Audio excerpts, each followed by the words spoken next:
এই দেখো বন্ধুরা, এই কচুটা নিয়ে এসেছি। এই কচু দিয়ে, এই আলু দিয়ে, পোনা মাছ দিয়ে ঝাল করব বন্ধুরা। কচুটা কেটে নেব, তারপর ঝাল করব বন্ধুরা। এই আলুগুলো কেটে নিয়েছি সুন্দরভাবে, আদা ছাড়িয়ে নিয়েছি, পেঁয়াজ ছাড়িয়ে নিয়েছি, টমেটো কুচিয়ে নিয়েছি, জিরে বাটবো, ধনে বাটবো, একটু সরষে বাটা দিয়ে পোনা মাছ দিয়ে ঝাল করব। গ্যাসটা ধরিয়ে নিয়েছি।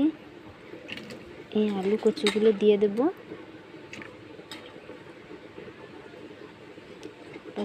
একটু হলুদ গুঁড়ো দিয়ে দেবো, দিয়ে ভালো করে সিদ্ধ করে নেব।